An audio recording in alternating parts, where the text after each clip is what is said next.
하나님의 말씀 요한복음 1장 29절부터 34절까지 보도록 합니다. 요한복음 1장 29절에서 34절까지 우리 찾았으면 같이 보도록 합시다. 이튿날 요한이 예수께서 자기에게 나아오심을 보고 가로되 보라 세상 죄를 지고 가는 하나님의 어린 양이로다. 내가 전에 말하기를 내 뒤에 오는 사람이 있는데 나보다 앞선 것은 그가 나보다 먼저 계심이라 한 것이 이 사람을 가리킴이라. 나도 그를 알지 못하였으나 내가 와서 물로 세례를 주는 것은 그를 이스라엘에게 나타내려 함이라 하니라. 요한이 또 증거하여 가로되 내가 보매 성령이 비둘기같이 하늘로서 내려와서 그의 위에 머물더라.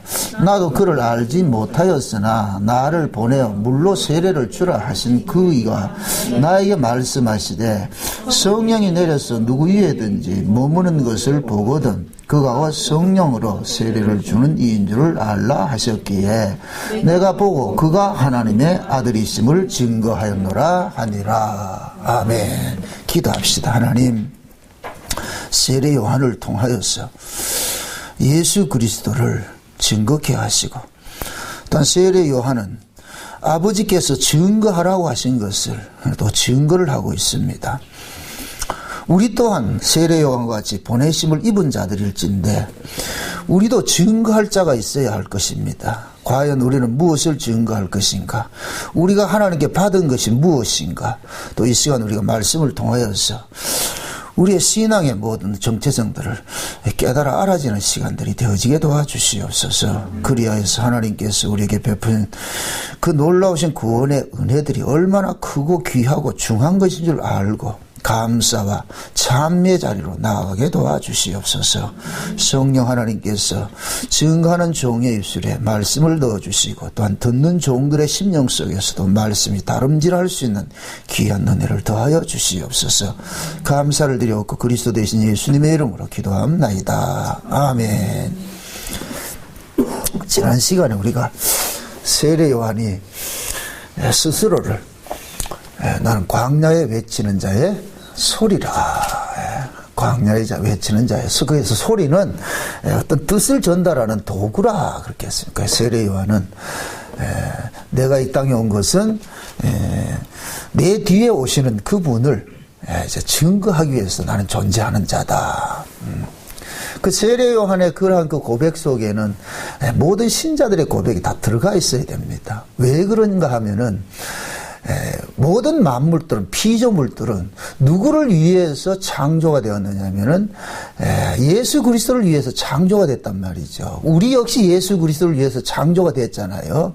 그러면은 세례 요한이 예수 그리스도를 증거하기 위해서 보내심을 받은 것 같이 우리 역시도 예수 그리스도를 증거하는 자로서 창조가 되었고 보내심을 입은 자가 되는 거예요. 그래서 하나님께서 우리를 구원한 것은 우리 천당 보내기 위해서 구원한 것이 아니고 천국이라는 개념은 뭐라 그랬어요? 어떤 장소적인 개념보다도 뭐라 그랬어요? 누구 안에 있느냐? 예수 안에 있는 것이 천국의 개념이라 그랬어요. 그래서 예수님이 계신 곳이 천국이 하나님 나라. 그래서 예수님이 이 땅에 오신 것을 일컬어서 뭐라냐면 보라 천국이 가까이 왔느니라. 그래서 우리가 이거를 지난 명절 때에 우리의 고향은 내가 태어난 곳이 아니고 나를 낳아주신 부모님이 계신 곳이 고향의 의미라. 그래서 명절 때가 되면은 나를 낳아주신 그 부모님을 찾아가는 것이 우리 명절의 의미라 그렇게 했잖아요. 마찬가지예요. 구원이 뭐냐? 우리를 낳아주신 분에게 돌아가는 거예요. 그러니까 우리를 낳아주신 분이 우리를 뭐하냐? 끌어당기는 거죠. 그러니까 우리는 독자적으로 갈 수 있는 구원은 없어요. 그런 구원은 없어요. 그래서 세상 종교는 내가 구원을 받으러 가는 것이지만은 기독교는 뭐냐? 내가 가만히 있는데 하나님께서 우리를 구원을 해 주신 거예요. 그래서 은혜가 되는 것이죠. 그래서 종교를 두 가지로 나눌 것 같으면 행위 종교와 은혜 종교 이렇게 나누는 거예요. 세상의 모든 종교는 무슨 종교다? 인간이 신을 찾아가는 것이기 때문에 행위 종교가 되는 것이고, 그 다음 기독교만이 뭐가 되느냐? 친히 인간을 찾아오는 것이 되는 것이기 때문에 은혜 종교가 되는 거예요. 은혜 종교. 그래서 기독교 안에는 인간들의 자랑거리가 없어요. 인간들의 자랑거리가 없다고. 그러나 이방 종교에서는 뭐하냐? 인간들의 자랑거리가 있지요. 지금 무슨 이슬람 교 같은 이런 데서 지금 IS 같은 데 극단적 그런 집단들이 있잖아요. 이제 그런 사람들은 보면은, 자기들이 순교를 하면은, 아주 영광된 자리로 나아가는 것이고, 그들의 논리를 같으면 천국에서 좋은 데서 할 수 있는 그것이 주어진다는 거예요. 그래서 그들은 순교를 굉장히 영광스러운 걸 생각한단 말이죠. 그럼 무엇입니다? 순교하는 목적이 뭐예요? 신을 위해서요? 자기 영광을 위해서요? 자기 영광을 위해서. 그게 결국 뭐냐? 그런 것들을 행위라 그런다면, 행위. 만약에 순교해도 아무것도 없어 할 것 같으면 순교할 사람이 있다, 없다? 없지요. 그러니까 이슬람 계통에서는 뭐냐면, 나면서부터, 어린 날 때부터 뭐냐면, 그거는 율법을 가르치기 때문에, 율법을 지키면 지킬수록 누구에게 영광이 되냐면, 자기에게 영광이 된단 말이죠. 자기 의가 축적이 된단 말이죠. 그러니까 그들에게는 인간의 그러한 그 열심과 충성들을 참 독려를 시키는 거예요. 그럼 그것이 그들은 당연한 것이라서 여기는 거예요. 그래서 자살 특공대 이렇게 해도 서로 가겠다고 이렇게 하는 거예요. 서로 가겠다고. 그만큼 뭡니까? 어떤 그 세뇌가 될 것 같으면 무서워요. 그렇게 무서워요. 세상에서 가장 무서운 게 종교예요. 종교. 종교는 인정사정도 없어. 하긴 뭐 우리 예수님도 뭐 누가 어머니하고 형제들이 오니까 누가 내 모친이고 누가 내 형제냐, 하늘에 계시는 아버지가 부모고 뭐 이렇게 하니까 그 듣는 부모는 얼마나 기분 나쁘겠어요. 형제들은. 그걸 인간적으로는 보지 마세요. 듣지 마세요. 네, 인간적으로. 이걸 또 잘못 오해해가지고 또 이단들은, 우리 부모, 형제는 오로지 하늘로서 난 사람밖에 없으니까 육신의 부모는 부모 아니야. 그럼 잡놈들이지, 그거는. 그러면 안 돼, 그거는. 육신의 부모를 통해서 우리는 누굴 깨달아야 된다? 하늘에 있는 참 부모를 깨닫는 거예요. 그러니까 하늘에 있는 참 부모를 깨닫게 해주는 분이기 때문에 귀한 거예요. 귀하단 말이죠. 그래서 우리가 가족이라든가 가정이라든가 이런 건 다 귀한 거예요. 왜? 하늘의 원리를 설명하기 위해서 가족 제도를 줬다니까. 하늘의 원리를 설명하기 위해서. 그럼 하늘의 원리를 제대로 아는 사람은 여기 있는 이 가족 제도를 무시하겠어요? 귀히 여기겠어요? 참말로? 귀히 여겨야죠. 귀히 여겨야죠. 그래서 여러분들이 진짜 예수를 알 것 같으면, 신앙을 알고 믿음을 알면은 가족들한테 진짜 잘해야 돼요. 제가 그러잖아요. 요즘 가족들 좀 믿지 않는 가족도 만약에 주일날 이렇게 결혼식하고 이럴 것 같으면은, 요즘에는 결혼식에 참석하는 것보다도 이게 우세라면 이게. 예?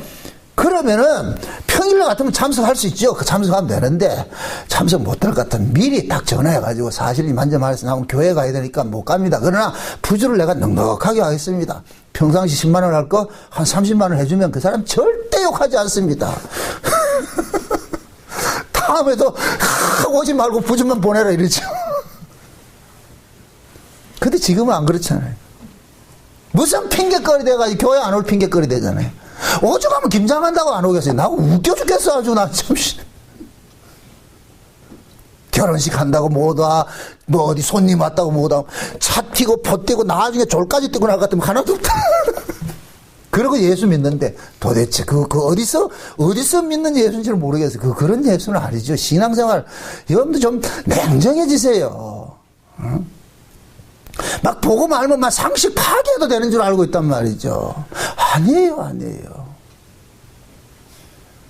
그 잘못된 것들이요. 꼭 지금요 짝퉁 진보주의자 같은 말이죠. 막 사회 개혁을 하면 나라를 뒤집어 엎어야 그게 개혁인 줄 알고 있다니까.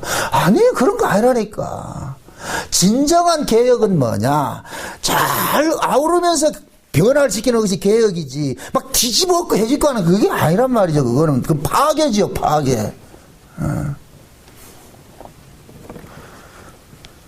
그러니까 교회도 신앙생활도 지금은 뭐냐면 사회의 어떤 진보주의들이 물밀듯 교회 안에 들어와가지고서 인간들의 그 인본주의들을 자꾸 사고를 깨치게 해가지고 뭐 하느냐.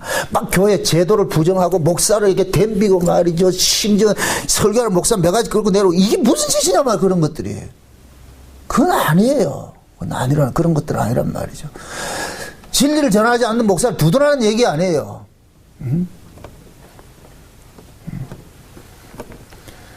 그 신앙이 잘못되면은 그렇게 왜곡된 모습으로 나타난단 말이죠.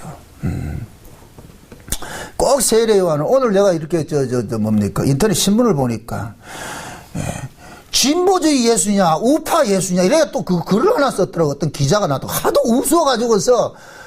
그래서 진보주의 입장에서 보면 예수는 혁명가라, 혁명가. 또 보수주의 입장에서는 뭐냐, 예수님은 뭐냐, 혁명가가 아니고 유대인들을 살리러 오신 구원자고 말이죠. 그러니까 진보주의 입장에서 혁명적 예수는 뭐냐, 사회개혁을 부르짖는 것이고, 개혁주의 입장에서는 보수주의 입장에서는 개인구원을 부르짖는 것이고. 그래서 어느 예수가 진짜 예수예요? 진보고 보수고 그 접근 자체가 다 틀려먹었잖아요. 그죠? 예. 그러니까 그것을 왜 그러냐면, 성경을 자꾸만 뭐냐면 인본주의로 보기 때문에 그렇다면, 인본주의로. 어떤 사고를 가지고서 보기 때문에, 사람이 어떤 사고를 갖게 되면 그 사고를 자기들이 뭐 합니까? 사고 속에 모든 것을 끌어당겨서 보게 되거든요. 그럼 왜곡돼 버리죠. 왜곡돼 버려. 그게 유대인들이 예수를 죽일 수밖에 없었던 것이란 말이에요. 유대인들은 예수를 뭐하냐? 혁명가 예수를 꿈꿨어요. 왜? 로마를 없애야 되니까. 로마에서 해방돼야 되니까. 그들의 사고는. 그게 예수님께서 유대인들을 로마에서 해방시킨 것은 시키지 않는 것은 힘이 없어서가 아니라, 로마에서 해방시켜보니 그건 땅의 일인데, 진짜 해방돼야 되는 것은 뭐냐? 죄와 사망이라는 권세로부터 해방이 돼야 되는데, 근데 유대인은 그걸 모르고 있는 거예요. 로마가 자기들을 억압을 생각한다고 생각하는 거예요. 아니에요. 진짜 억압하는 것은 뭐냐? 죄와 사망이라니까. 그래서 세례 요한도 마찬가지예요. 이 당시에 세례 요한이 광야에서 예수 그리스도를 이렇게 증거하는 것은, 이 유대인들이 지금 잘못 알고 있다는 거예요. 메시아관이 잘못되어 있다는 거예요. 메시아관이 잘못되어 있다는 거예요. 그래서 오늘 이 사도 요한이 이 예수 그리스도를 그들에게 이렇게 증거하는 것들은 유대인들 입장에서는 굉장히 충격적인 이야기예요. 지금 오늘 본문을 다시 한번 보세요. 29절 보세요. 이튿날 요한이 예수께서 자기에게 나오심을 보고 가로되, 보라, 세상의 죄를 지고 가는 하나님의 어린 양이로다. 지금 세례 요한이 예수님을 뭐라고 소개하고 있어요? 세상 죄를 지고 간 하나님의 어린 양이라고 그러죠. 이걸 지금 누구에게 소개를 하고 있는 거예요? 유대인들의 유대인들. 네? 유대인들에게 지금 뭐 합니까? 나타내려고 그러잖아요. 그죠? 지금 몇 절인가? 31절을 다시 보세요. 31절 보세요. 나도 그를 알지 못하였는데 내가 와서 물로 세례를 주는 것은 그를 이스라엘에게 나타내려 함이라 하니라 그러잖아요. 그죠? 누구에게 나타내려 함이라? 이스라엘에게 나타난다. 그럼 지금 보세요. 이걸 그러면 직역으로 해서 이야기를 합니다. 세례 요한이 지금 예수님을 누구에게 증거를 하느냐? 이스라엘에게 증거를 하고 있는 거예요. 이스라엘에게. 그럼 그 이스라엘이 지금 어떤 자들이에요? 자칭 하나님의 백성이라고 여기는 자들이잖아요. 자기들 스스로가. 그런데 그 하나님의 백성이라고 여기는 그들에게 세례 요한이 뭐라 그러냐? 예수를 세상 죄를 지고 가는 하나님의 어린 양이다 이렇게 딱 한단 말이죠. 그러면은 유대인들은 그 당시에 하나님 앞에 드려지는 그 제사의 제물들이 있었어요. 왜? 조상 대대로 내려왔던 그 율법으로 주어진 제사 제도가 있단 말이죠. 율법으로 드려지는 그 제사 제도는 무엇으로 제물이 드려진 거예요? 짐승이잖아요, 짐승. 그치? 어린 양이잖아요, 어린 양. 어린 양으로서 제사를 드렸단 말이죠. 그럼 그 어린 양으로 제사를 지내라는 거, 그건 누구로부터 받은 거예요? 모세가 하나님으로부터 받은 거예요. 그러니까 유대인들은 하나님으로부터 받은 것이 있어. 그 위대한 지도자 그 모세가 시내산에 올라가서 하나님 앞에 직접적으로 받은 것이 있는데, 그게 곧 뭐냐? 제사제도라니까. 성막에서 드려지는 제사제도라 그러니까. 근데 세례 요한은 지금 뭐하냐? 그 율법으로 조상 대대로 내려오던 그 제사제도를 무엇을 얘기하냐? 이분이다 이러는 거예요. 예수다 그러는 거예요. 예수다 그러는 거예요. 이걸 유대인들이 받아들이겠어요? 미친놈 이러지요. 아니 우리는 조상 대대로 지금까지 잘 지내왔어요. 아침 저녁으로 상번제 드리고 말이죠. 양 잡아서 드리고 그렇게 했다니까. 쉽게 예수님께서 오셨을 때에 예루살렘 성전에 들어가니까 재물 파는 장사하는 재물 파는 사람도 있고 돈 바꾸는 사람도 있고 장사꾼들이 있었잖아요. 실제로 그들은 양을 바치게 했다니까. 응? 근데 세례 요한이 뭐하냐? 이분이 하나님 앞에 드려지는 양이라고 가르치는 거예요. 그러니까 이 세례 요한이 지금 증거하는 이 말 속에는 이스라엘의 그 제사 제도를 천년 부정하는 것이 담겨 있는 거예요. 너희들이 지금 드리는 그 제사는 제사가 아니라는 거예요. 너희들이 드리는 그 제물은 제물이 아니라는 거예요. 하나님이 받는 제물이 아니라는 거예요. 하나님이 받는 제물은 누구냐? 이분이라는 거예요. 예수라는 거예요. 예수라는 거예요. 그 세례 요한이 정직하게 설명을 하는 거예요. 나도 몰랐는데 나로 하여금 너희들에게 물세례를 주라고 하신 그분이 내 뒤에 어떤 분이 너희들 속에 어떤 분이 계시는데 그분이 세상 죄를 지고 하는 어린 양이라는 걸 알려주라 그러더라 해서 내가 지금 알려주는 것뿐이야. 근데 그분은 나도 몰라. 그런데 나로 물세례를 주라 하시는 그 하나님께서 어떤 사람이 네 물세례를 받을 때, 너에게 물세례를 받을 때 하늘로부터 성령이 임할 것 같으면 그 성령이 임하는 그가 곧 뭐냐? 내가 보내신 내 아들이다 이렇게 얘기를 하더라는 거예요. 그렇게 세례 요한이 지금 청중들이 쫙 이렇게 모여있는데, 광야에 모여있는데, 세례받으러 모여있는데 그러는 거예요. 너희들 속에 하나님 보내신 아들이 있다. 그게 누구냐? 너희들을 위해서 대신 죽어줄 세상 죄를 지고 가는 하나님의 어린 양이다. 이렇게 얘기를 하는 거예요. 유대인들은 충격이에요. 충격. 도무지 이걸 어떻게 받아들여요?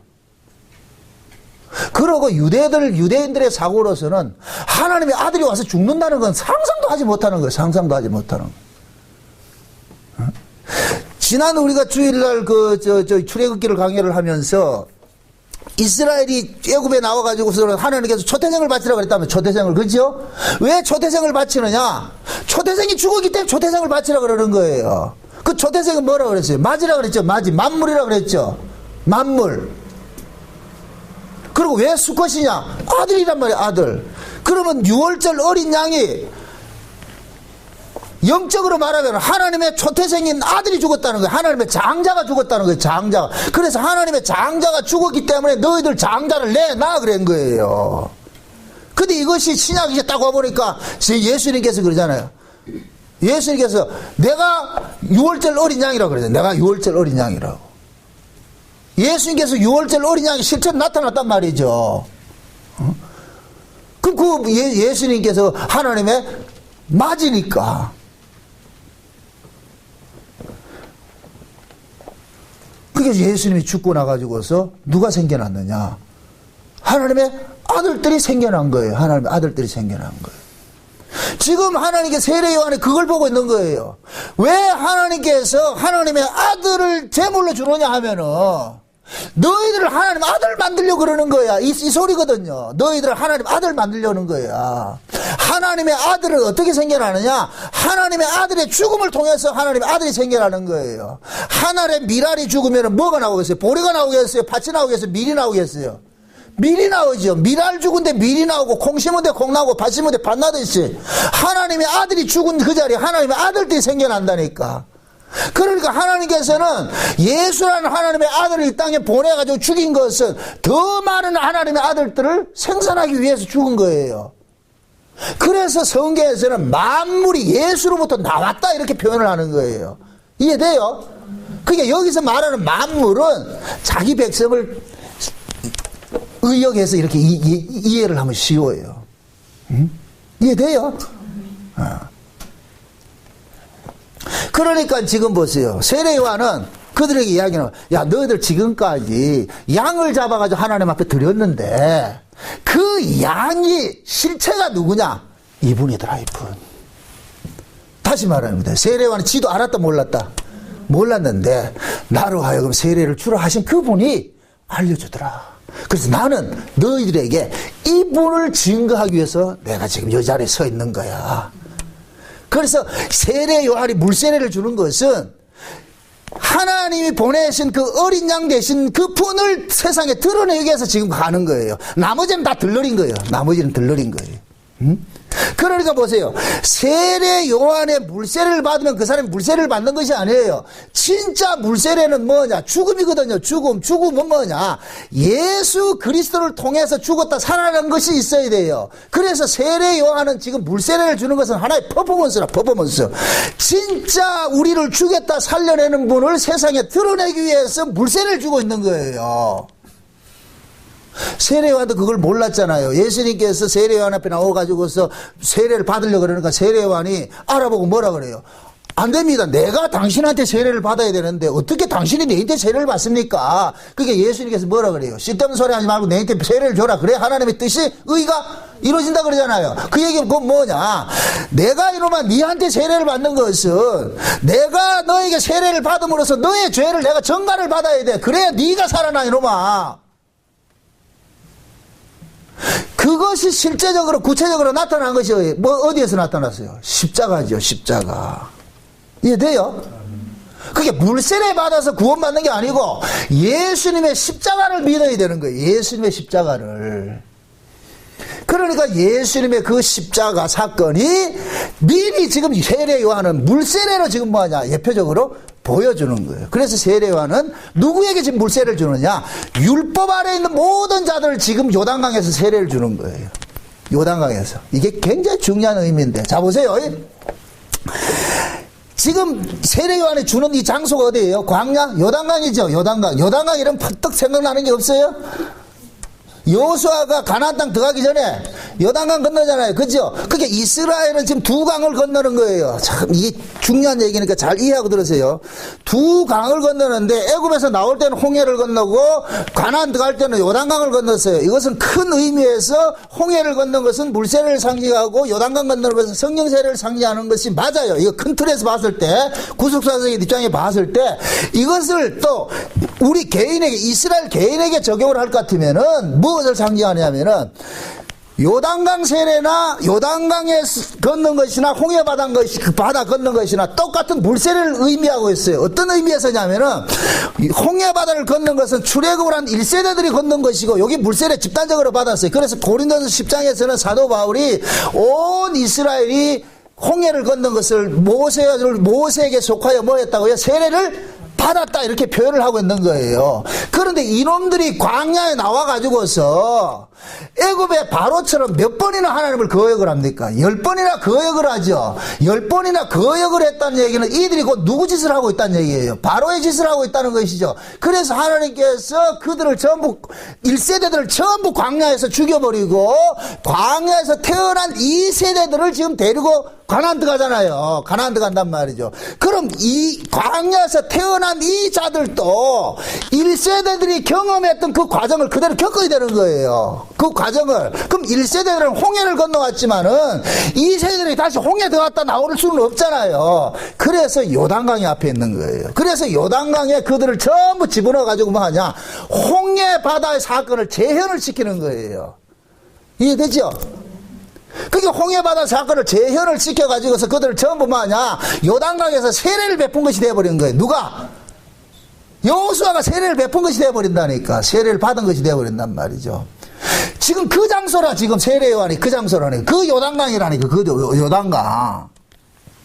그러면은 세례 요한이 지금 그 요단강에서 세례를 베푼 것은 지금 뭡니까?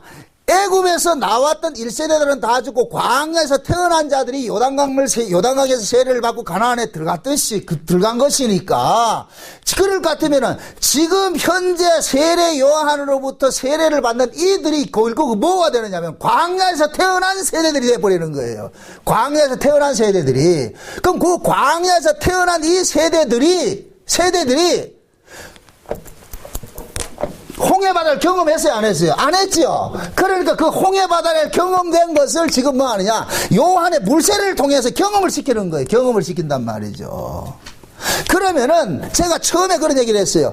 요단강 세례하고 홍해바다하고 요단강은 물세례와 성령 세례를 상징한다 그랬어요. 그러면은 지금 율법 아래에 있는 이 자들을 요단 그 광야를 끄집어 해가지고서 세례 요한을 통해 가지고 물세례를 받는단 말이죠. 이렇게 세례를 받게 하고 난 다음에 그럼 이들은 세례를 2번을 받아야 되는데 지금 요한으로부터는 물세례 1번만 지금 받고 있잖아요. 그럼 이들에게 또 뭡니까? 성령 세례를 베풀 분이 계셔야 되잖아요. 그분이 곧 누구냐? 예수님인 거예요. 그걸 지금 알려주는 거예요. 그러니까 너희들이 내가 너희들에게 이 물세례를 주는 것은 너희들에게 성령 세례로 너희들을 살려내는 그분을 내가 너희들에게 알려주기 위한 것이야. 그러니까 너희들은 나를 믿는 것이 아니라 내가 지목하는 그분을 너희들이 믿어야 되는 거야. 그분의 말을 들어야 되는 거야. 그 얘기지. 그 얘기를 하고 있다니까. 이렇게 될 것 같으면 광야로 빠져나온 사람들은 뭡니까? 출애굽한 사람이 돼버리고, 그렇게 될 것 같으면 지금 현재 예루살렘이 뭐가 되는 거예요? 애굽이 돼버린 거예요. 애굽이 돼버린다니까. 예루살렘이.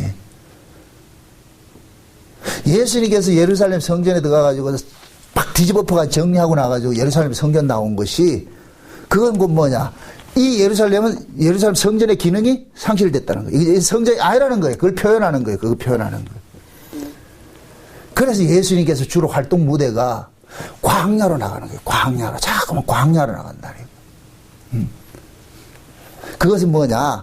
기존의 이 예루살렘과 격리하는 의미를 두고 있는 거예요. 기존의 예루살렘은 계속해서 타락한 도시로 나타나고 타락한 애굽으로 떨어나버리고. 그래서 하나님께서 세례 요한을 광야 요단강에서 세례를 베풀게 하는 거예요. 그게 세례 요한은 지금 그러는 거예요. 내가 이렇게 세례를 베푸는 것은 진짜 너희들에게 성령으로 세례를 주실 분, 그 성령 세례를 받아야 너희들이 살아나는 것이니까. 자, 하나님의 아들들은, 구약은 혈통적인 것이 하나님의 아들들이었어요. 혈통적인 것은. 그러나 신약에 와가지고는 혈통적인 의미는 사라져버렸어요. 하나님의 아들은 하나님의 아들에 의해서 나아진다 그랬어요. 그럼 하나님의 아들은 땅에 속한 자가 되면 안 돼요. 하늘에 속한 자가 되어야 된다니까. 그래서 예수님께서 하늘로부터 오신 것이에요. 하늘로부터 오신 것이 되어버린단 말이에요. 그럼 하늘로부터 오신 이분이 이제는 나아주는 일들을 해야 돼요. 그럼 나아주는 일들을 하려면 예수님이 뭐 해야 돼요? 죽어야 되겠죠. 예수님의 죽음으로써 나아지잖아요. 그래서 세례 요한에게 세례를 받게, 예수님이 세례 요한에게 세례를 받게 한 것이, 이것이 누구 뜻이었어요? 아버지의 뜻이지, 아버지의 뜻이. 그러니까 하나님께서 예수를 세례 요한에게 지금 뭐하냐? 보내가지고 뭐하냐? 죽게 만드는 거예요. 죽게 만드는 거예요. 그럼 세례 요한이 예수님을 지금 죽이잖아요. 물세례는 죽음을 상징하는 것이니까. 그러면은 그 죽음을 통해 가지고서 예수 그리스도는 뭐냐? 혼자 죽는 것이 아니라 자기 백성들을 몽땅 안고 죽고 나가지고서 살아나면 모든 사람들이 다 함께 살아나는 것이 되어버리잖아요. 그럴 것 같으면 뭐냐? 예수 안에서 새로운 이스라엘이 뭐 하느냐? 하나님의 방식으로, 예수가 나아지는 방식으로 생겨나는 것이 되어버리는 거예요. 이렇게 될 것 같으면 이제는 예수 그리스도를 통해 가지고서 나아지는 자들만이 진짜 하나님의 아들들이 되는 거예요. 그래서 하나님께서 세례 요한에게 세례를 받는 그 예수 그리스도를 뭐하냐? 보라, 이는 내 사랑하는 아들이라 딱 천명을 해주는 거예요. 그 모인 회중들에게 다 일러주는 거예요. 이 예수가 내 아들이다. 왜 내 아들이 왔느냐? 하나님의 아들, 내 아들들을 낳게 하기 위해서 내 아들이 왔는 거야. 내 아들이 왔는 거야. 그래서 이제는 예수님께서 뭐하냐? 하나님의 아들들을 낳는 일을 하는 거예요. 낳는 일을. 그것이 확대돼서 나타나는 것이 예수님 십자가의 죽음으로 나타나는 거예요. 그래서 예수님 죽을 때 꼭 여인이 아이를 생산하는 것 같은 모습으로 옆구리가 찔려서, 예수님 옆구리 안 찔려도 돼요. 물과 피를 안 쏟아도 된다니까. 근데 물과 피를 쏟는 것은 뭐냐? 이것은 꼭 뭐냐? 여인이 물과 피를 쏟고 아이를 낳는 것을 보여주는 거예요. 그래서 예수님이 십자가에서 뭐를 낳느냐? 교회를 낳는데, 이 교회가 곧 뭐예요? 하나님의 아들들이죠. 하나님의 아들들. 그래서 그 하나님의 아들들은 모두가 뭐하냐? 예수님의 죽음을 통해서 나아진 자들이란 말이죠. 나아진 자들. 그러면 또 한번 보세요. 예수님께서 지금 세례 요한에게 세례를 받는 것은 무엇에 의한 세례를 받는 거예요? 율법에 의한 세례를 받는 것이죠. 율법의 요구를 이루기 위해서 예수님께서 세례를 받는 거예요. 율법의 요구는 뭐예요? 하나님 말씀대로 살지 못하면 뭐 한다? 죽는다는 거잖아요. 그죠? 율법은 죄를 고발하는 것이고 우리를 심판 아래 가두는 것이고 하나님의 진노 아래 가두는 것이잖아요. 그러면은 예수님께서 세례 요한을 통해 가지고서 세례를 받는 것은 지금 자기 백성들이 율법의 요구를 예수님께서 대신 담당해 주는 거예요. 그러니까 이스라엘 백성들이 지금 뭐 자기 백성들이 율법을 지켰다는 거예요? 못 지켰다는 거예요? 못 지켰죠? 그 율법을 못 지키면 뭐 해야 돼요? 죽어야 되죠? 그러니까 예수님께서 그 값을 지금 대신 받는 거예요. 내 백성들 율법 못 지켰어. 저들 율법 못 지켰어. 내가 그 율법 못 지켰으니까 내가 대신 죽는 거야. 그러면은 우리가 율법을 못 지켜서 예수님이 죽었다는 것을 그것을 사실로 받아들이는 사람이 율법을 지킨 것이 되어버린다니까. 이제부터 이해돼요?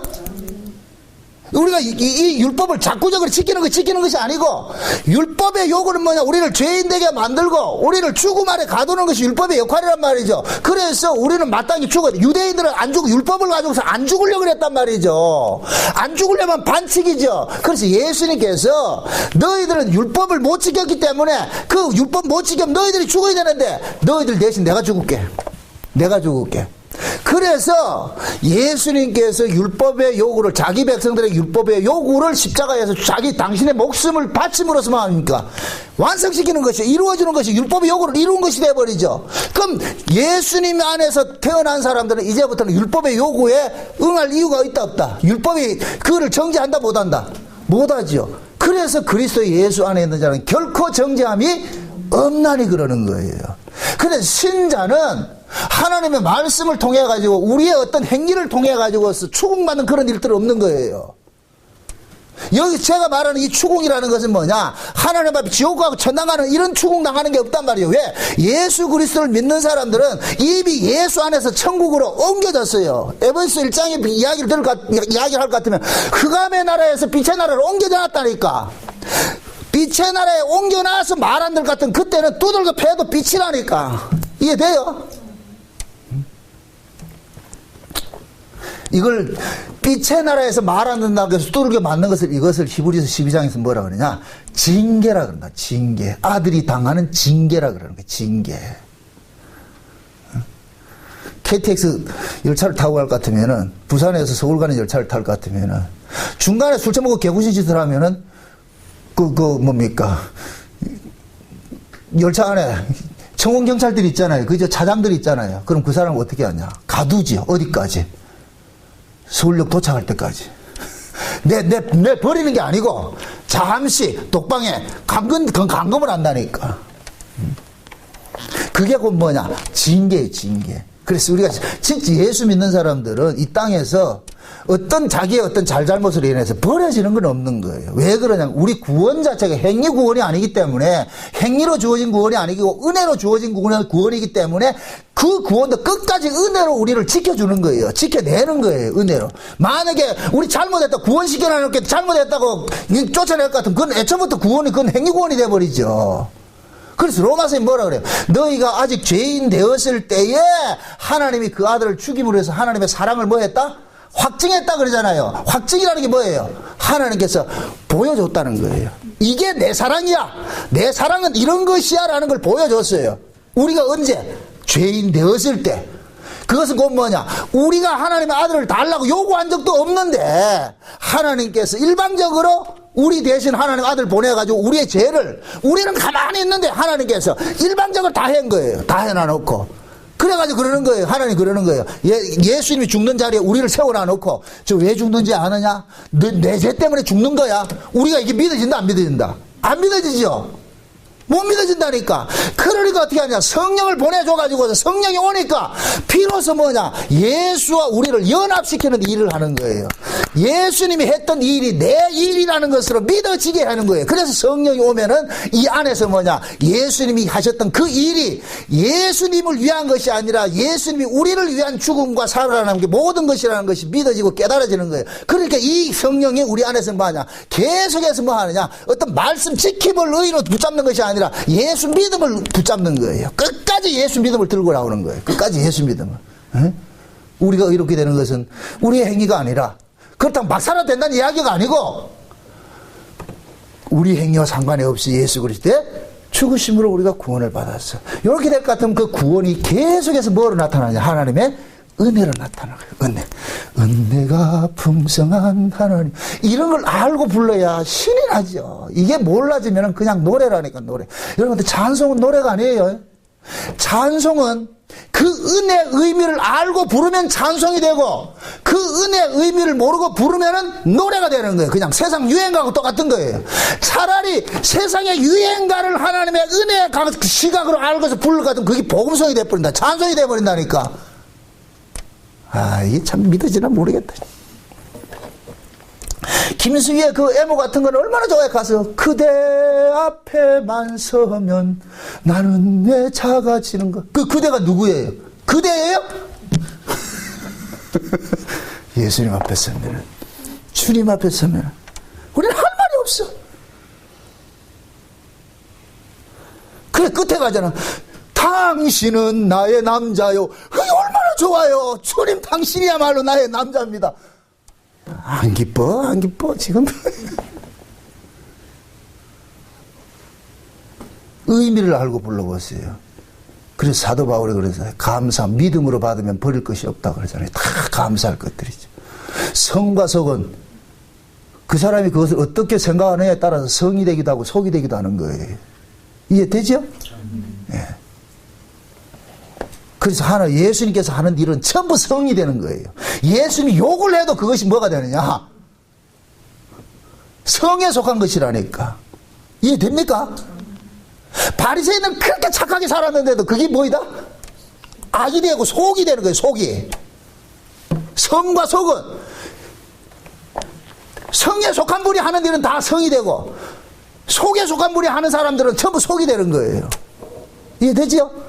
그래서 예수님께서는 하는 일은 모두가 의가 되고 예수 밖에서 하는 일은 모두가 불의가 되어버리는 거예요. 왜? 하나님 그렇게 규정해버렸기 때문에. 그래서 세례 요한이 율법을 지켜서 의로워진다고 하는 그들에게 유대인 앞에다가 지금 하나님께서 세워놓는 거예요. 이분이 바로 뭐 하느냐? 너희들이 제사를 왜 지내느냐? 그 제사 지내는 것은 재물의 죽음을 통해서 네가 죄사함을 받는 것을 알기 때문에 제사 지내는 거 아니냐? 그러면 너가 제사를 지내는 것 속에서도 재물의 죽음을 통해서 내가 죄사함을 받는 것이 되어버리잖아요. 그럼 내가 죄사함, 율법 아래서도 내가 죄사함 받는 것은 내가 잘나서 죄사함 받습니까? 내 대신 죽은 희생의 짐승 때문에 제사를 받습니까? 죄사함 받습니까? 짐승 때문에 제사함을 받죠. 짐승 때문에 제사함을 받는단 말이죠. 그런데 세례요한은 그러는 거예요. 그것은 어디까지나 진짜 하나님의 아들이 오기 전까지 보여주는 하나의 예표적인 것이고 그 예표적인 것들은 결국 뭐냐? 구약에 드려지는 그 제사의 그 짐승이 죽어져 제사 지내는 것은 죄사함 받는 것은 하나님의 아들이 오셔가지고서 너희를 위해서 대신 죽어서 너희가 죄사함 받는 것을 보여주는 하나의 예표적인 것들이야. 그분이 오셨어. 지금 그분이 오셨어. 그래서 이제는 뭐하냐? 이 예수를 통해 가지고서 죄사함을 받는 일들이 일어나는 거야. 그래서 세례 요한이 그러는 거예요. 하나님께서 이 사실을 내게 알려줬기 때문에 내가 너희들에게 증거를 하는 거예요. 이 증거를 받고 안 받고는 그때부터는 본인들에게 딸린 거예요. 그거는.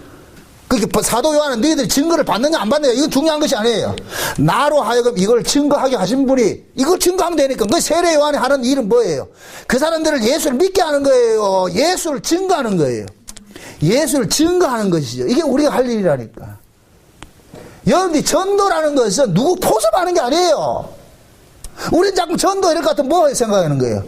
그 사람 꼬시가지고 교회 데려오는 걸 전도했다 그러잖아요. 그거 전도가 아니면 그거는 그냥 포섭해서 데려오는 것이고 공장하는 것이고, 전도는 뭐냐, 여러분들이 알고 있는 이 십자가 도를 전하는 거예요. 도를 전하는 거. 십자가 도를 전하면 그걸 받아들이는 사람이 있고 안 받아들이는 사람이 있었잖아요. 그것조차도 여러분들은 할 일이 아니라니까. 그건 어차피 주님께서 알아서 하시려니까. 듣는 사람은 듣게 할 것이고 듣지 못하는 사람은 못 듣게 할 것이고. 근데 우리는 그래 생각하지 않고 어떻게 하든지 하나 꼬셔가지고 데려가야 된다. 그래야지 교회에서 인정을 해주니까. 목사들이 그렇게 가르치잖아요 지금. 포도송이 열매를 딱 그려놔놓고 누구 몇 마리 해왔느냐. 이건 이거 포섭하는 거지. 보험회사 그 보험들하고 포섭하는 거지. 그거 아니에요. 이거 아니라니까. 어디 판촉하는 거예요? 복음이 그런 거예요? 아니라니까. 여러분들이 이 십자가 복음을 알고 예수 그리스도의 피 뿌린 복음을 알 것 같으면 아는 이 복음이 기쁨이 돼서 사람들에게 이걸 그냥 증거하면 돼요. 만약 예를 들어서 여러분들이 너나 싱글싱글 한다 이렇게 생각합시다. 뭐 그럴 일도 없겠지만은 참 꿈 같은 얘기다. 진짜 예수 그리스도 믿음 때문에 좋아가지고 싱글싱글 한다 같으면 옆에 있는 사람이 너는 왜 그래 싱글싱글 하는데? 그럼 그때 종용이 얘기를 해줘요. 세상에 내가 예수 그리스도 때문에 살아나고 그럴 것 같으면 이 임마 뭐라 그러겠어요? 이 미친나 이게 뭘 잘못 처먹고 저러나. 안 믿는 사람일 것 같으면, 창세전 어린 양의 생명책에 농명된 사람일 것 같으면 뭐라 그러겠어요? 야 그런 게 있나? 야 그거 나 좀 소개해주라. 이렇게 나올 것이고, 어린 양의 생명책에 농명되지 않는 사람들은 찬물 먹고 정신 좀 차리라 이럴 거 거죠. 그럼 우리는 뭐냐? 보세요. 예수를 믿게 하는 것은 주님께서 이렇게 끌어당겨줘야 돼요. 마치 베드로하고 고넬료를 만남을 해주듯이 우리가 어떤 사람과 만나는 것도 하나님께서 만나주게 해줘야 만나지는 거예요. 아니 예수님께서 둘씩 제자들을 파송하실 때 네가 동네에 가다 다니면서 네가 막 이렇게 찾아 나서라 그럽니까? 가면 너희들을 기다리는 사람이 있다 그럽니까? 영접하는 사람이 있다 그러잖아요. 누구든지 너희를 영접하면 너희는 그 집에 들어가가지고 하나님 평안을 빌어라. 이건 뭐냐? 하나님께 준비해 놓은 거예요. 그 제자들이 가가지고 천국 이야기를 할 것 같으면은 하나님께서 준비된 창세전부터 어린 양의 생명책에 농명된 그들은 천국 이야기가 들려지는 거예요. 제자들이. 그래서 우리 집에 와서 유숙해 하십시오. 그럼 유숙하면서 뭐 하냐? 유숙하면 뭐 하겠어요? 가가지고 들어가 밥만 먹고 잔다 이야기한다. 이야기하죠. 복음 이야기하죠. 베드로가 고넬료가 베드로를 초청해가지고 잘 먹고 자세히 했어요. 밤새도록 이야기했어요. 이야기하잖아요, 같이. 그럼 베드로는 무슨 이야기를 했겠어요? 정치 이야기 했겠어요? 아니에요. 예수 이야기하는 거예요, 예수 이야기하는 거.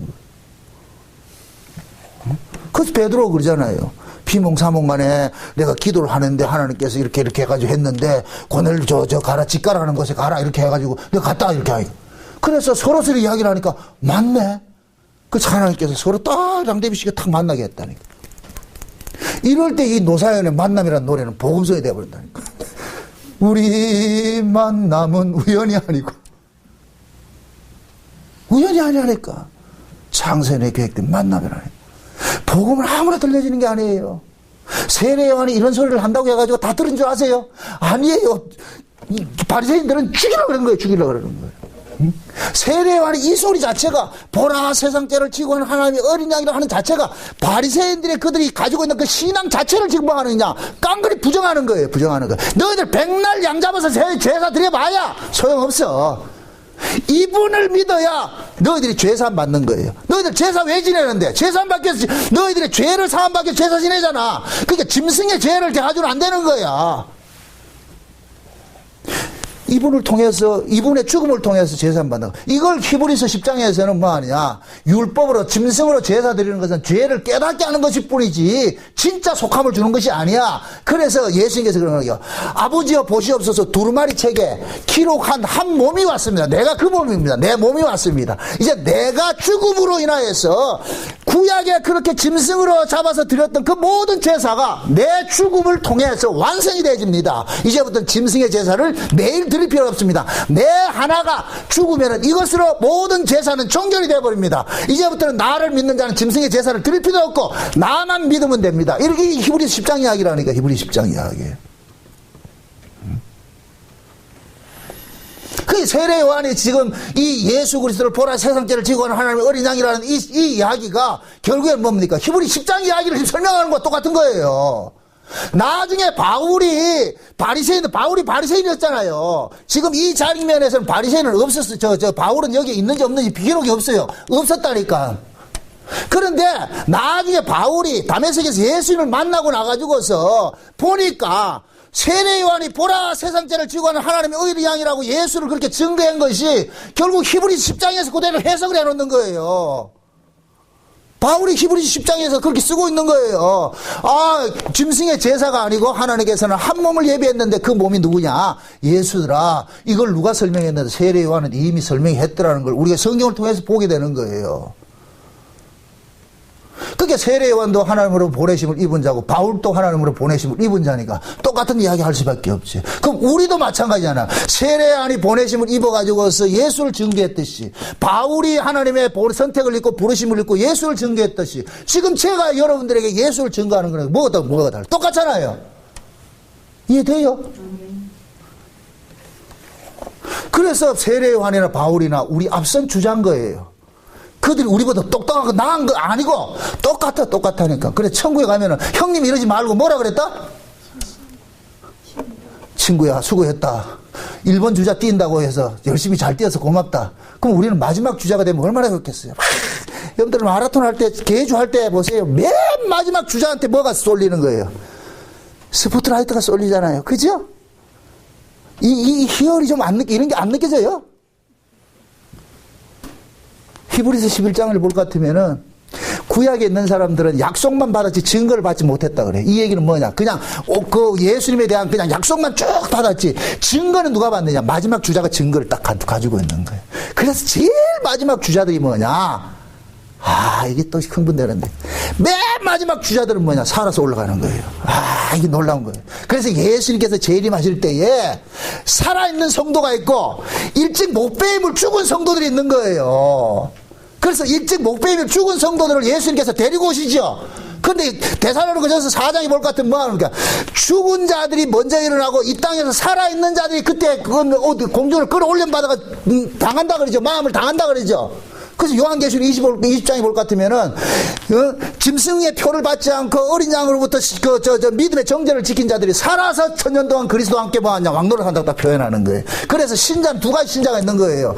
예수님이 재림하기 전까지는 믿음을 지켜서 죽은 사람은 천국에 올라가 있지만은 예수님이 재림을 하실 때 이 땅에 남아있는 사람들은 전부 뭐하냐 살아서 엘리야처럼 올라가는 거예요. 안 기쁘지?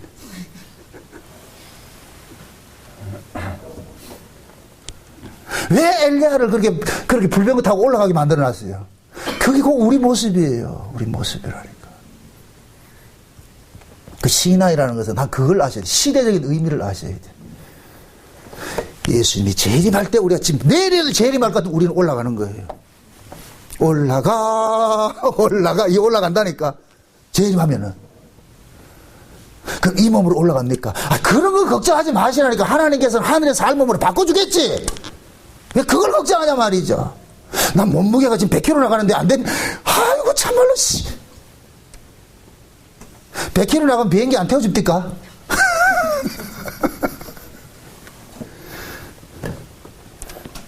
그 성경은 그렇게 말해주는 거예요. 요한계시록에서 계속 일찍 목배임 당하고 죽임 당한들. 왜 그때 그 흑심한 환란 속에 죽어나가거든요. 근데 그들에게 그러는 거예요. 죽음이 끝이 아니다. 저 위를 봐라. 너희들처럼 믿음 지키다 죽었던 자들이 저기가 있다. 이 어린 양과 영원히 지금 저기에서 안식 누리고 있지 않느냐. 죽어도 죽음을 두려워하지 말아라. 그렇게 해놔놓고, 근데 요한계시록은 실제적으로 마지막 종말이 예수님 재림 때 일어날 일들이 또 같이 있단 말이에요. 복합적으로 있단 말이죠. 그럼 예수님이 재림을 하실 때 예수님 왜 재림하겠어요? 자기 백성들 다 죽었는데 예수님 재림할 이유가 있겠어요? 아니죠. 자기 백성들이 있기 때문에 예수님 재림하는 거예요. 그럼 예수님이 재림을 하실 때 살아있는 자기 백성들은 몽땅 죽일까요? 데리고 갈까요? 데리고 가는 거예요. 그래서 마태복음 24장에 볼 것 같으면은 마지막 때 하나님께서 호령과 천사령으로 이 강림을 하실 때 천사들 세계 만국에 보내가지고 자기 백성들을 먼저 어떻게 한다? 전부 끌어모은다 그러죠. 끌어모은다니. 그래서 그 사람들을 몽땅 데리고 여기에서 테이크아웃 시키고 이게 영원한 출애굽이 일어나는 거예요. 테이크아웃 딱 시키고. 그럴 것 같으면 여기에는 전부 누가 있느냐? 심승표 받은 인간들만 있는 거예요. 그럼 확 소돔 고모라 불 때리듯이 그냥 쓸어버리는 거예요. 그러면 창세의 언약이 완성이 된다니까. 이해되죠? 그게 성경 시나리오라니까. 오늘 그 666 짐승표에 대해서 내가 블로그 올려놨는데 꼭 보시라고. 꼭 보시라고. 66이 어떤 것인지 내가 전부 다 해석을 해놨으니까.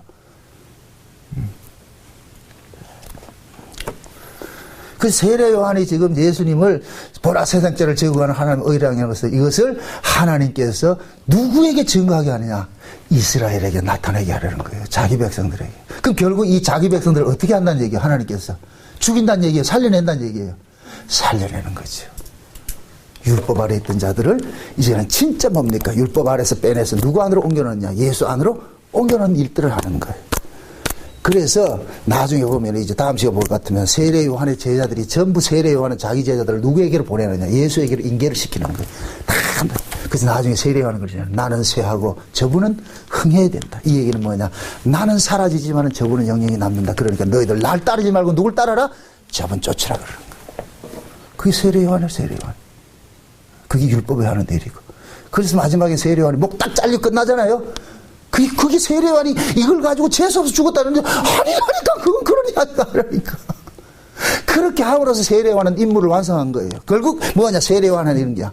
나도 예수 그리스도 안에서 구원을 받는 것이기 때문에 세례 요한도 율법과 선지자를 상징하는 자잖아요. 그럼 율법과 선지자도 결국 누구 안에서 구원을 받아야 돼요? 예수 안에서 구원받죠. 그래서 세례 요한은 목 잘리는 거 끝나는 거예요. 예수를 딱 증거하고 목 잘리면 끝나는 거예요. 그럼 세례 요한은 누구 안에서 구원을 받게 되느냐? 예수 안에서 구원을 받는 자가 되는 거예요. 이해되죠? 그래서 세례 요한이 지금 뭐냐? 하나님으로 보내심을 입고 나서 그 예수 그리스도 내 뒤에 오시는 그분을 지금 뭐냐? 증거하는 이 일들을 지금 하고 있는 거예요. 무엇을 증거했다? 세상 죄를 지고 한 하나님의 어린 양이다. 말은 세상 죄라 그러지만 실제적으로 누구의 죄를 지는 거예요? 자기 백성들의 죄를 지고 가죠. 그래서 성경에서 요한복음에서는 세상으로 이야기를 할 때 온 코스모스 우주를 이야기하는 것이 아니고 우주의 세상을 말하는 것이 아니고 자기 백성들을 이야기하는 거예요. 자기 백성들. 왜? 하나님께서는 자기 백성 전체가 전체 구원하면 다 세상 구원하는 것이 되어버리는 거예요. 왜? 이 세상이 존재하는 이유는 자기 백성을 구원하기 위해서 존재하는 것이니까. 그래서 세례 요한이 자기 백성들 앞에다가 예수 그리스도를 증거하는 이 일들을 하는 거예요. 그래서 하나님 예수님께서 세례 요한의 물세를 딱 받음으로써 비로소 드러나는 거예요. 아, 하나님께서 이분이 우리의 죄를 대신 담당시킬 누구의 어린 양이다?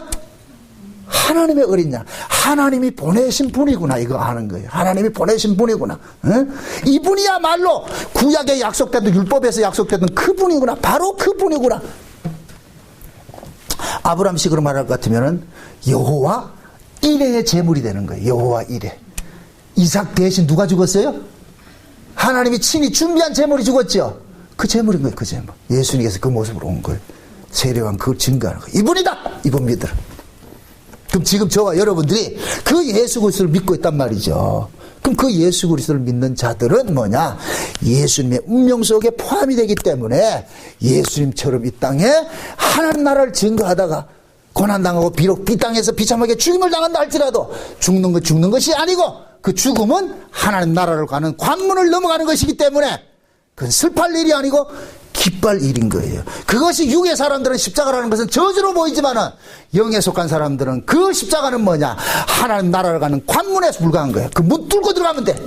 그러면 거기가 어디냐? 천국이에요. 천국. 십자가 넘어가 천국이라니까. 저주가 아니고 세상 사람들로는 십자가는 뭐냐? 그냥 십자가에 달려 죽는 그 예수만 봤죠. 그러나 영의 사람들은 예수님이 십자가에 죽으심으로 휘장이 하늘에서 확 찢어져가 위에서부터 찢어져가지고 어떤 새롭고 산 길이 하나 쫙 열리는 걸 보는 거예요. 예수님 십자가에 죽으시니까 성전의 휘장이 쫙 찢어지니까 지성소 가는 길이 쫙 열리는 거예요. 지성소 가는 딱 길이 열리는 거예요. 비로소 이제 우리 하나님 만나러 가는구나. 아, 그때 그 기쁨. 그때 진짜 이게 나와야 돼. 올라가 나와야 돼. 올라가. 아, 이제 가는구나. 그동안에는 지성소가 한 번도 못 들어갔어. 사람들에게 공개된 적이 없어. 대제사장만 1년에 한 번씩 들어갔어. 그런데 예수님 십자가에 딱 죽음으로써 지성소에 있는 그 휘장이 확 찢어지면서 이제 누구나 들어갈 수 있게 돼 있단 말이죠. 들어가니까. 근데 지성소 끝에 가면 뭐냐, 하나님이 임재하는 자리가 있어. 그 자리. 그건 결국 뭐냐, 우리 하나님 만나러 가는 거야. 그래서 예수님께서 십자가에 죽으실 때 휘장이 찢어진 것은, 이것은 히브리서는 뭐냐, 예수님께서 자기 육체로 하나님 나라로 가는 산 길을 하나 내놨다 그러는 거예요. 길을. 우리는 그 예수님 십자가라는 그 넘어서 보니까 길이 하나 생긴 거예요. 그 길. 그 길. 이해돼요? 이게 홍해바다를 또 나타나잖아요. 홍해바다. 겉으로 봤을 땐 바다인데, 바다밖에 안 보였는데, 그 바다에 모세가 지팡이를 대니까 길이 하나 쫙 생기더라니까. 길이 하나 쫙 생기더라니까. 그 길이 어디로 가는 길이에요? 광야로 가는 거, 가나안 가는 길인 거예요. 그 길이 하나 생기더라니까. 그것이 곧 뭐냐? 예수가 되는 거예요. 예수의 죽음 속에 하나님 나라로 가는 길이 하나 딱 생긴 거예요. 세례와는 그걸 지금 증거하는 거예요. 그래서 예수님께서 세례를 딱 받으니까, 세례 받는 것은 죽음을 상징하죠. 세례를 받는 건 죽음을 상징하는데, 예수님께서 딱 살아나니까 뭐 합니까? 하늘이 열린다 그러죠. 하나님 열린다. 하늘이 열린다는 얘기, 하늘이 길이 하나 쫙 열리는 거예요. 길이 딱 열리니까 그 위에서 하나님이, 이는 내 사랑하는 아들이다. 너희들은 저의 말을 들어라. 그럼 그 얘기는 지금 이 세례를 받는 이 예수가 출처가 어디라는 얘기예요? 그 소속이 하늘이라는 얘기예요. 하늘. 그럼 그 예수를 따라가면 어디로 가겠어요? 하늘로 가는 거예요. 지금 우리가 그 길 가고 있다니까. 그 이 땅에 살면서 힘들고 어렵고 아픈 일이 있다 할지라도 낙심하지 마시고 힘내세요. 예수 믿는 건 외로워요. 그러나 그 외로움은 육적으로 받을 땐 외롭지만 우리가 성령 안에서 의와 평강과 희락을 맛보는 외로움이 돼야 돼요. 복음을 알면은 외롭지 않아. 복음을 알면 뭐가 외롭고 뭐 쓸쓸하고 우울하다, 이 문제 있는 거예요. 문제 있는 거예요. 예수 믿으면서 그런 게 있다는 거 문제 있는 사람이고. 전 솔직한 얘기로 좀 극단적인 얘기로, 예수 애들이 우울증 걸린다 나 인정 안 해요. 그건 올바로 나 예수 믿는다 보지 않아요. 우울증 걸릴 일이 없다니까. 바울이 우울증 걸렸다? 아니에요. 베드로 우울증 걸렸다? 아, 우울해. 아니라니까. 바울과 실라가 말이죠. 그 엉덩이가 피투성이 되고 얻어 터지면서도 말이요. 감옥 속에 들어가서도 뭐 하더라? 아, 우울해, 슬프다. 나는 외로워 그랬어요? 아니에요. 찬송과 기도하는 거예요. 왜? 그 속에 그들이 누구와 동행했기 때문에? 예수와 동행했기 때문에. 그 바울이 동행한 그 예수와 우리가 동행하는 예수는 달라요? 안 다르다니까. 한 번만 더 나 외롭다 우울하다 해서는 그 나 주대로 확 국방에서 제일로 구매해버린다 아주. 그건 아니야. 우울할 수가 없어. 왜 우울한데? 이 복음이 얼마나 기쁜 것인데 왜 우울해? 우울하기를 따지고 외롭기를 따질 것 같으면 나만큼 하겠어요. 밥 숟가락만 빼면 난 여기 와 있는데. 근데 내가 우울해요? 아니에요. 감사하고 기쁜 일이에요. 왜? 성경이 시나리오를 하니까, 복음이 보여지니까, 우리가 장차 가야 할 곳이 보여지니까, 비록 이 땅에서는 아파요. 아픔은 있어요. 응? 그럼 그 아픔은 결국 뭐냐? 내가 하나님의 자녀이기 때문에 아픔을 당하는 거예요. 외로움을 당하고. 외로움하고 우울은 좀 달라요. 외로울 수는 있겠죠. 그래서 우리 집사람 늘 그러거든요. 자기는 우울하다 그래요. 근데 되게 뭐라 그러거든. 그럼 네 신랑은 내가? 예수가? 신랑은 나라고 생각하면 우울해지죠. 신랑이 예수라 생각하면 우울하지 않지. 복권사님 똑같이 해 지금도. 아무리 신랑이 잘해주고 마누라가 잘해줘도 소용없다는, 그거는 어디까지나 여기 있을 때지. 잘해주면 얼마나 잘해주겠어요. 다 인간들은 다 지가 그게 생각하는 것도 있는데 만족할 수가 없다니까. 그 진짜 만족은 어디밖에 없느냐? 예수밖에 없어요. 예수.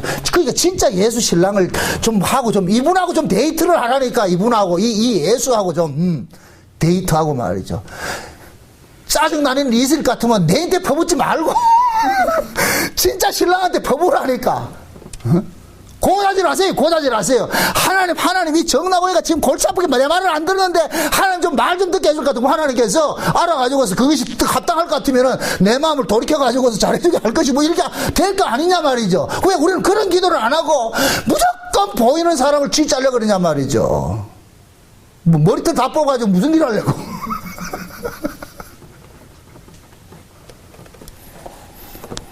그래서 부부간에도 믿음이 서로 같이 동급으로 가야 되는데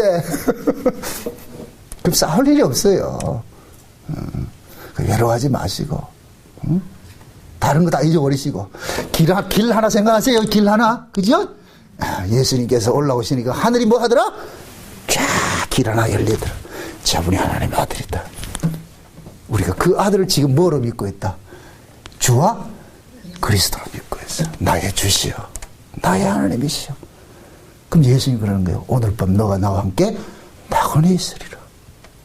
이것이 더 기쁜 소식이 어디 있어요? 부디 이 기쁨을 아시고